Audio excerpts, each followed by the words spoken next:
Normalement, c'est le rôle principal, donc c'est ah oui. Je sais pas, j'ai jamais vu. Je vois toujours pas les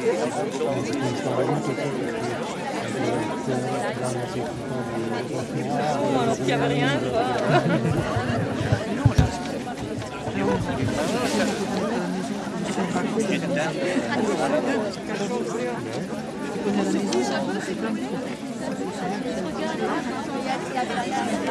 Et la preuve, on est là ce soir. C'est bon, on va dire Dieu, on va faire moi, j'ai jamais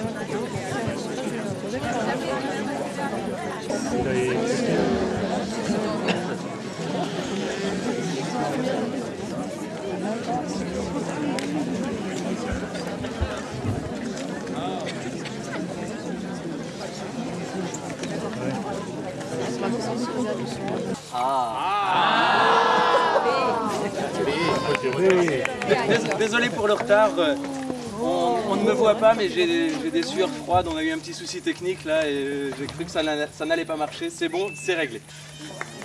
Voilà. Donc on n'annule pas quoi. Bon.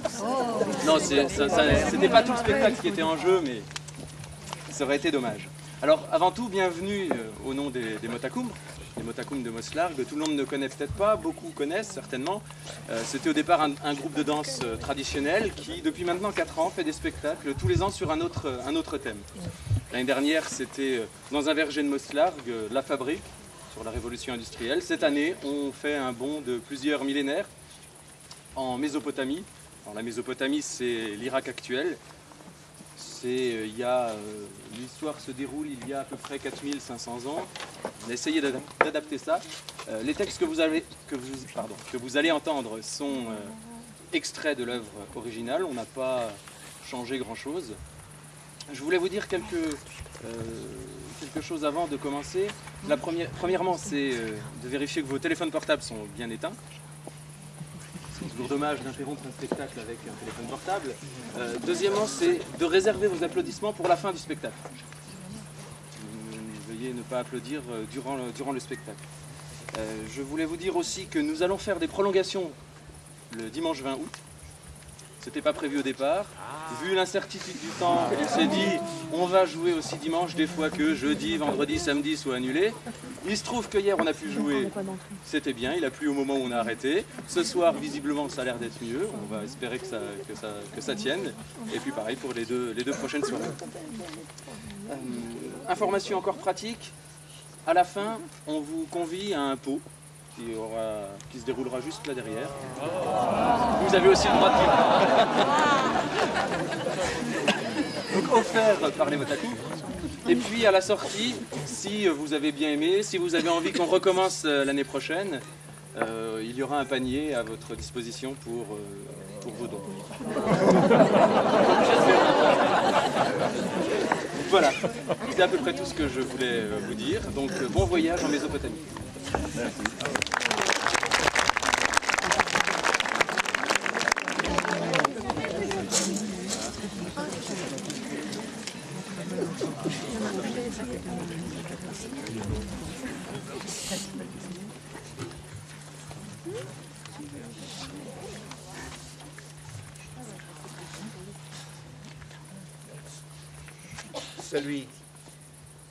Celui qui a tout vu, celui qui a vu les confins du pays, le sage, l'omniscient, celui qui a tout connu, celui qui a connu les secrets et dévoilé ce qui était caché, nous a transmis un savoir d'avant le déluge.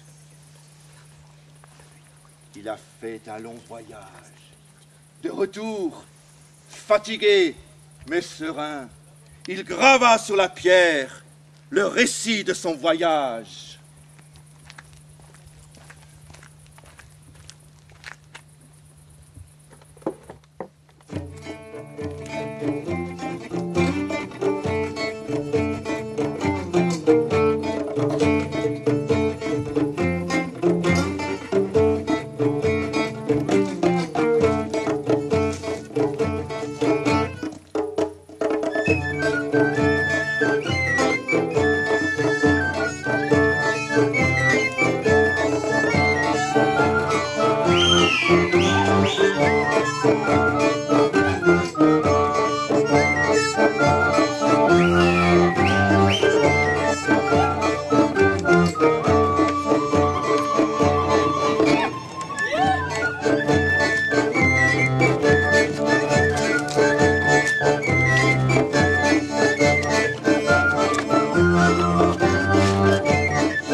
Dans la crainte, nous vivons. Sa force est incomparable. Ses armes sont invincibles. Il ne laisse même pas un adolescent à sa Ne mère. laisse pas une vierge à celui qu'il aime. Il ne laisse pas un fils à son Jour et père. nuit, il est semblable à un taureau sauvage. Il ne laisse pas un adolescent à sa mère. pas une vierge à celui qu'il aime. En nous maisons sans cesse dans la Il est crainte. Sa Semblable à un force taureau. est incomparable. Père. Il est semblable à un taureau taureau sauvage. Il ne invincible. laisse pas une vierge à celui Jour et qu'il nuit aime. Ne règne laisse sa pas une violence. vierge à celui qu'il aime. Sans cesse dans la Il est crainte. semblable à un taureau sauvage. Son tambour Ne laisse pas un fils à son père. Il ne laisse pas un adolescent à sa mère. Ses armes sont invincibles. Il est semblable à un taureau sauvage. Au battement de son tambour, nous sommes attentifs. Celui dont il parle, c'est Gilgamesh, le roi d'Uruk, créé par les grands dieux. De Shamash, le dieu soleil, il reçut la beauté. De Hadad, le dieu du tonnerre, la force et la vaillance du taureau. Pour 2 tiers, il est Dieu. Pour 1 tiers, il est homme. Mais le peuple d'Uruk, malgré les apparences, ne vit pas dans le bonheur. Le roi Gilgamesh règne sans partage sur la cité aux terribles remparts. Et l'on murmure de lui que c'est un monstre sans cœur. Mais déjà, les gens d'Uruk se tournent vers les grands dieux d'en haut pour réclamer leur dû. Ô Ishtar! Ishtar! Bienveillante Ishtar! Ishtar! Déesse de la fertilité et du renouveau, ô Ishtar! Ishtar! Entends les plaintes et les lamentations du peuple d'Uruk. Accède à leur demande d'un roi au cœur plus favorable. Ô Ishtar! Ishtar!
j'ai vu un homme étrange, venu des collines, d'une âme simple et d'une grande vigueur, aussi solide qu'un bloc tombé du ciel.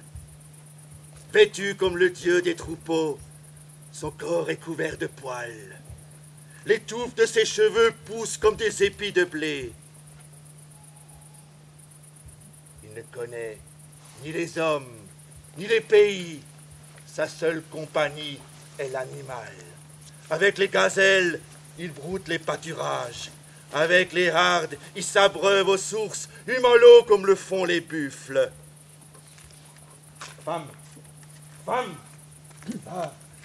va pour ton roi Gilgamesh. Apprivoise cet homme et soumets-le lorsqu'il viendra s'abreuver au point d'eau. Montre-lui les charmes de ton corps. Apprends à cet homme sauvage et innocent ce que la femme enseigne. Attire-le afin qu'il soit ton captif et que sa harde, qui a grandi avec lui dans la plaine, ne le reconnaisse plus et le rejette.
qui veux connaître les plaisirs de la civilisation, va dans Uruk, la cité aux terribles remparts, où les gens sont vêtus de pourpre, où ne cessent de retentir flûtes et tambourins, où les filles sont belles et odorantes.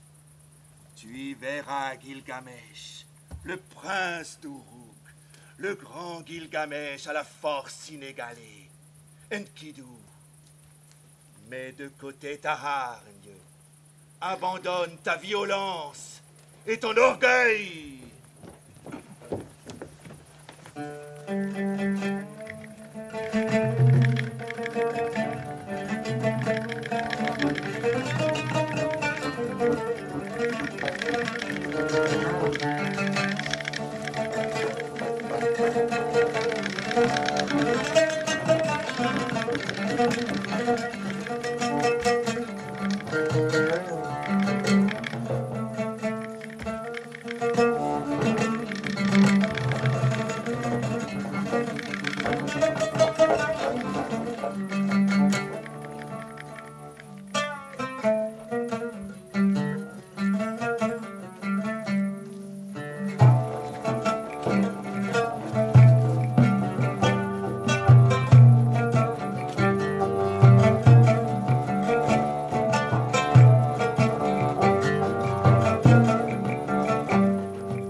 mort double ne peut être coupée.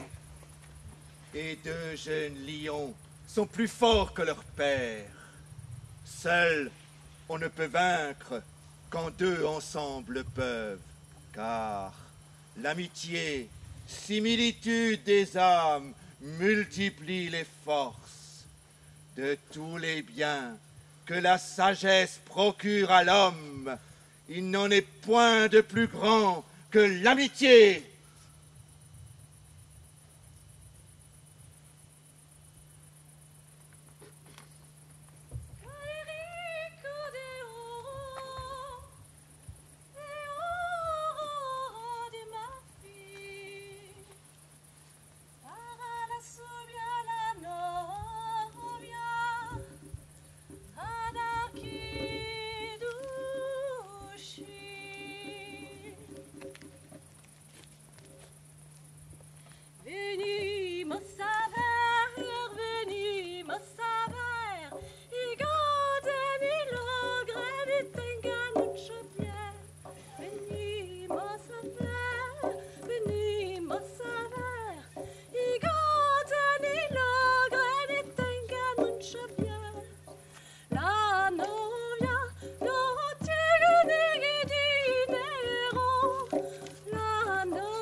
Attention, câble. Par ici, à droite, un peu à gauche, là. Attention, câble. Il y a du monde, là, par là. Voilà, voilà. On est par ici, là. Ça ira. Oui, attention, il y en a. Voilà. Amenez mon matériel par là. Merci. Merci. Par ici. Voilà. Ça ira. Un peu, comme ça, là. Voilà. Voilà, là c'est bien. Très bien, merci messieurs. Voilà. Mesdames et messieurs les officiels, mesdames et messieurs, bonsoir. Je tiens à vous remercier d'être venus si nombreux ce soir au nom de la Société d'Histoire Naturelle de la ville de Moslar.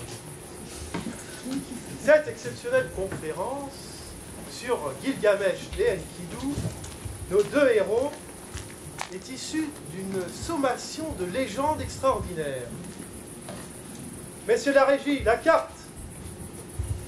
Alors pour situer l'événement, le monde, il y a 4000 ans, à peu près la même configuration.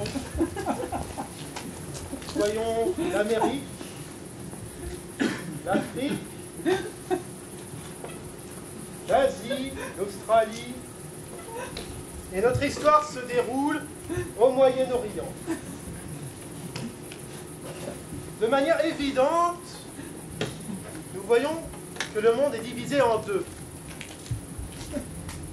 Ici, c'est chez nous, partout ailleurs, c'est chez les autres. Et d'ailleurs, en vous disant cela, je ne peux m'empêcher d'avoir une pensée émue pour ce grand poète alsacien qui était Hans von Spolzengritz, qui, en 1823, a écrit ceci. No es ich bi uns. La carte suivante, s'il vous plaît. Le Moyen-Orient. Comme vous le voyez, nous avons la mer Méditerranée, les monts Zagros, dont nous parlerons un peu plus tard, le croissant fertile, la Mésopotamie. Le croissant fertile entre le Tigre et l'Euphrate, avec la ville d'Uruk, citée au terrible rempart. Et là, j'aimerais vous poser une question. Savez-vous pourquoi on ne trouve pas de gallinacés dans le croissant fertile? Je vous rappelle que le gallinacé est l'ensemble des poules, poulets, poussins, dindons. Et il y a une absence totale du gallinacé dans le croissant fertile en Mésopotamie. Pourquoi? Est-ce que quelqu'un le sait?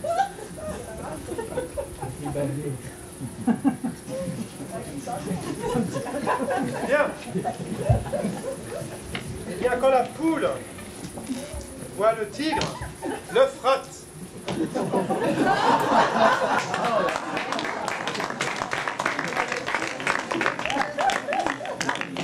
carte d'avant, s'il vous plaît. Non, la carte, la régie. Suivez un peu, merci. Je tiens à vous rappeler Do et Spi uns. Les tablettes d'argile. Merci. Notre histoire est une légende. La sommation de vers, 3500 vers, dont seule la moitié nous est parvenue. Des vers inscrits en écriture cunéiforme sur des tablettes d'argile. Le cunéiforme, un ensemble de clous agencés, comme vous pouvez le voir, avec quelques exemples. La plaquette suivante. Merci. Comme vous pouvez le voir, le cunéiforme, un ensemble de clous. Par exemple, en haut, nous avons écrit Gilgamesh. Gilgamesh, le grand roi qui a été façonné, taillé dans du granit. Un homme dur. D'ailleurs, on le voit, il suffit de regarder le nom, comment il est écrit. Pointu. On a l'impression de se prendre un coup de couteau.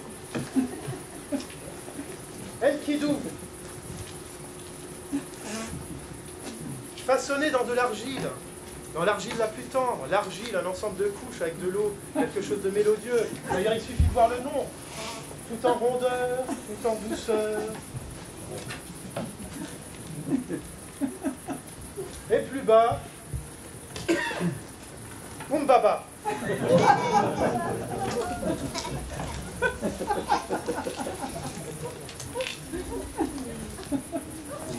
Vous ne voyez pas là un lien direct avec la civilisation avancée alsacienne qui, au même moment, développait déjà de grands talents artistiques, notamment dans la danse.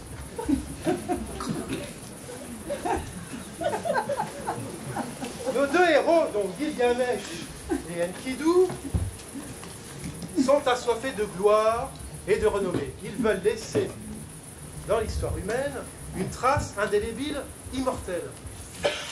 Ainsi, 12 exploits vont se succéder. Leur premier exploit est de se rendre au Liban pour aller dans la forêt des cèdres y dérober le précieux bois. Cette forêt est gardée par le génie Umbaba. Vous voyez le lien avec avant.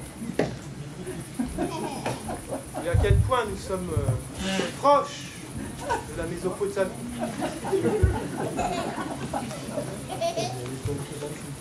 Eh bien, le génie Umbaba est un guerrier puissant, dont le mugissement est celui du déluge.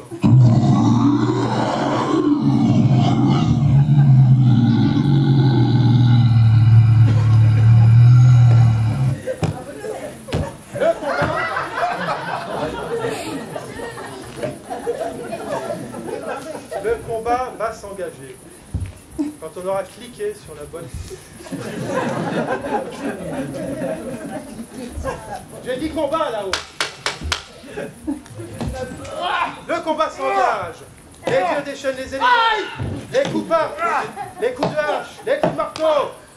Baba se sent affaibli. Il se sent perdu. Il va implorer Gilgamesh. Mais Enkidu intervient. Et il endurcit Gilgamesh. Et le combat repart. Et vous voyez bien la difficulté qu'il y a. Nos deux héros, et je vous dis bien nos deux héros, ont une difficulté et finalement, Baba est terrassé.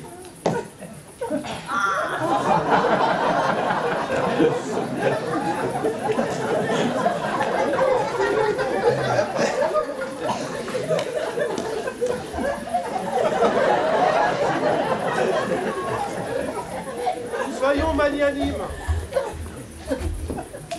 Il y avait quand même une grande défaveur vis-à-vis de Gilgamesh et Enkidu. Il n'était quand même que deux.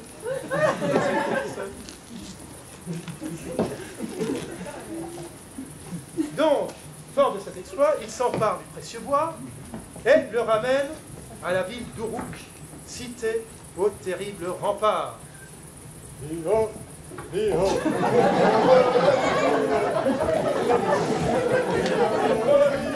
Allô. Comme vous pouvez le constater, cette mélodie que d'aucuns attribuent à Walt Disney, célèbre trompettiste de la Nouvelle-Orléans, eh bien, 4500 ans d'âge. Leur deuxième exploit, la ville d'Hélice.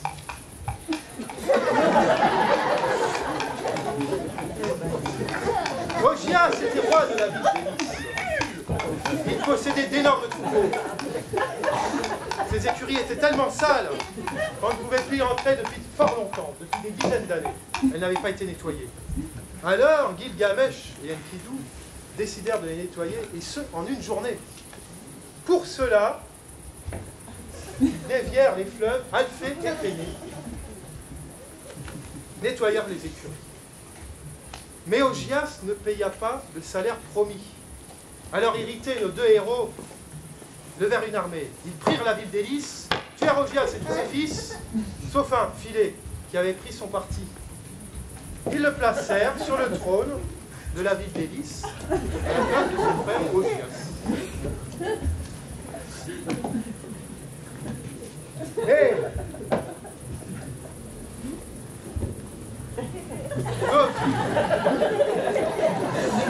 notre chère ville d'Hélice, la ville d'Hélice, comme vous le savez, se trouve en Mongolie. Ouais, c'est bon là. Oh, hey, on a un spectacle à terminer, s'il vous plaît. On peut faire bref. Alors le troisième exploit, le combat contre la Méduse, l'une des trois gorgones. S'il vous plaît, monsieur, vous êtes bien aimable. L'une des trois gorgones. Je crois qu'on a bien compris le Dans message. les monts Zagros que nous avons vus tout à l'heure. Merci beaucoup. Merci. Vous Les pouvez... monts Zagros, Merci, terrible vous pouvez les laisser, s'il montagne. vous plaît.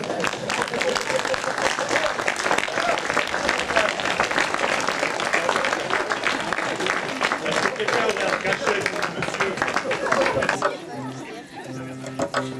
Leur quatrième exploit.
Combien devrais-je te payer si je te prenais pour femme? Te faudra-t-il pour ton corps parfums et garde-robes? Quel bien aurais-je si je te prenais pour épouse? Ne devrais-je parcourir le monde pour satisfaire tes caprices? Car tu n'es qu'un foyer qui s'éteint en hiver. Tu es la porte ouverte qui ne protège pas du vent, le palais qui extermine le héros. Tu es le turban qui étrangle celui qui s'en coiffe. Tu es du bitume qui souille celui qui le touche, une outre qui inonde son porteur, de la chaux qui disjoint le mur. Tu es une amulette de jade qui attire l'ennemi. Quel est celui de tes amants que tu as aimé pour toujours?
Quel est maintenant ce sommeil profond qui te saisit?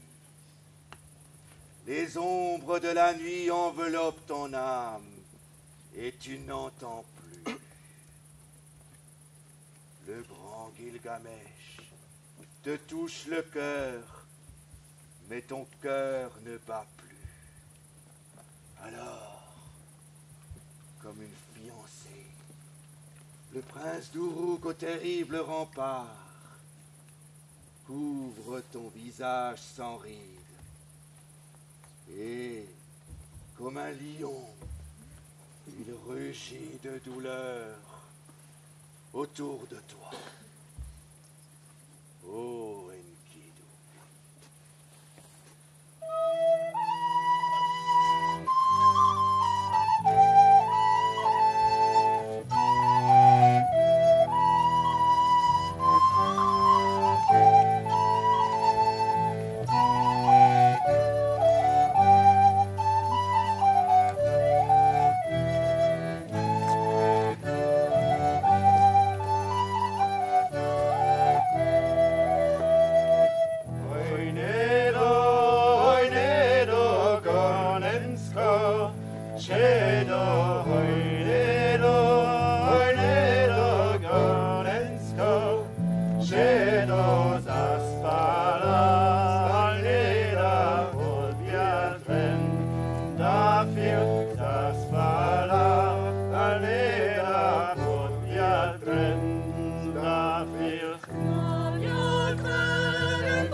Que sont la gloire et le renom, la puissance et la beauté face aux ténèbres de la mort.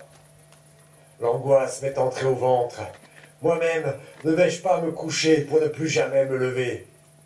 Et lorsque je serai mort, la défaite n'envahira-t-elle pas mes entrailles? Ô Dieu, laissez mes yeux contempler le soleil, ainsi je serai inondé de lumière. L'obscurité se retire lorsque la lumière éclate. Oh, que celui qui est mort puisse voir l'éclat du soleil.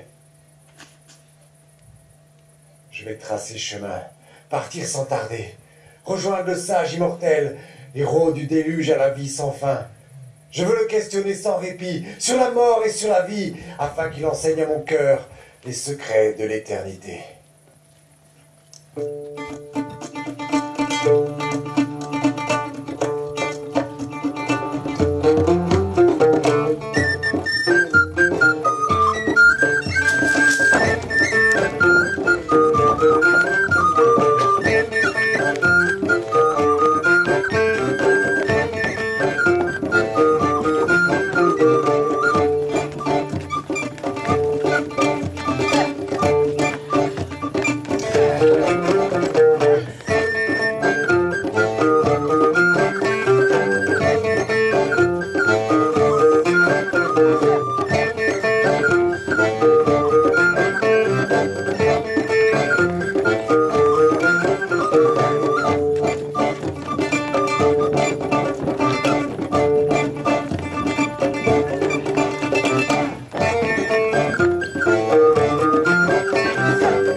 Ô Gilgamesh, prince d'Uruk, pourquoi ces joues amaigries, ce visage défait? Pourquoi une pareille angoisse en ton âme? Pourquoi cette douleur dans ton cœur? Toi, toi qui portes en toi la chair sacrée des dieux! Comment mes joues ne seraient-elles pas amaigries? Comment mon visage ne serait-elle pas défait? Comment le chagrin ne serait-il pas en mon cœur? Comment la fatigue et l'épuisement ne marqueraient-ils pas mon visage défait? Le destin des hommes a frappé mon compagnon, mon frère. Âne sauvage de la plaine, tigre du désert, Enkidu, mon ami, mon compagnon, celui que j'ai aimé si fort, est devenu ce que les hommes deviennent. Je l'ai pleuré le jour, je l'ai pleuré la nuit, je me suis lamenté sur son corps 6 jours et 7 nuits, en pensant qu'il se relèverait par la force de mes pleurs et de mes lamentations. Je n'ai pas voulu le livrer au tombeau. Je l'ai gardé 6 jours et 7 nuits, jusqu'à ce que les vers recouvrent son visage et qu'il tombe de son nez. Après sa mort, je n'ai plus retrouvé la vie. Je suis allé errant dans le désert. Ce qui est arrivé à mon ami me hante. Mon ami que j'aimais d'amour si fort est redevenu argile. Devrais-je moi aussi un jour me coucher et ne plus jamais me lever? Ô Gilgamesh, prince d'Uruk, la mort est sans pitié pour vous les hommes.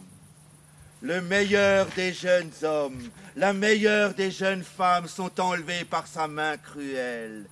Qui de nous peut bâtir des cités indestructibles? Qui de nous peut sceller des contrats éternels? Est-ce que le fleuve monte et ramène la crue pour toujours? La libellule, à peine sortie à la lumière, entrevoit le soleil et atteint son terme. Les feuilles des arbres sortent du bourgeon et se dessèchent à l'automne. Depuis les temps les plus anciens, hélas, rien ne dure, tout s'écoule. Le dormeur et le mort se ressemblent. Les deux n'ont-ils pas l'aspect de la mort? Qui, la mort venue, peut distinguer entre le maître et l'esclave, entre le riche et le pauvre? Mais, Gilgamesh, cette vie que tu as reçue et que tu veux retenir, elle ne t'appartient pas.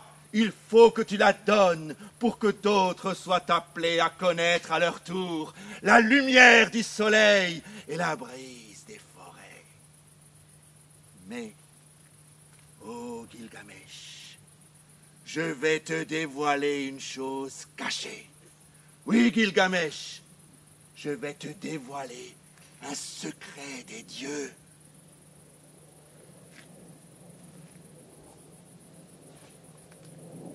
Il existe une plante à la racine pareille à celle du jasmin. Son épine te piquera les mains comme le fait la rose, mais c'est une plante merveilleuse. L'homme, avec elle, peut retrouver la force et la vitalité, une nouvelle jeunesse, elle te donnera. Emporte-la vers Uruk, la cité aux terribles remparts.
vas-tu, Gilgamesh? La vie que tu cherches, tu ne la trouveras pas. Qu'as-tu gagné à te tracasser de la sorte, oubliant ton peuple, délaissant la justice? Ne t'es-tu pas seulement épuisé, saturant tes muscles de lassitude? Lorsque les grands dieux créèrent les hommes, c'est la mort qui leur destinèrent, et ils ont gardé pour eux la vie éternelle.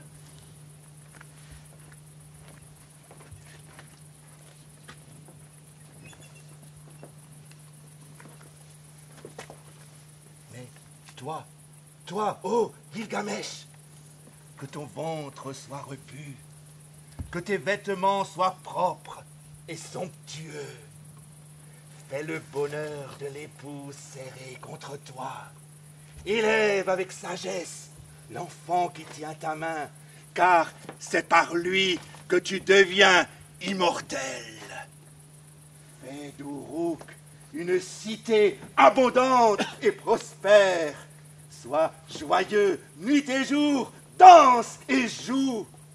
Tels sont les seuls droits que possèdent les humains dans la cité d'Uruk au terrible rempart.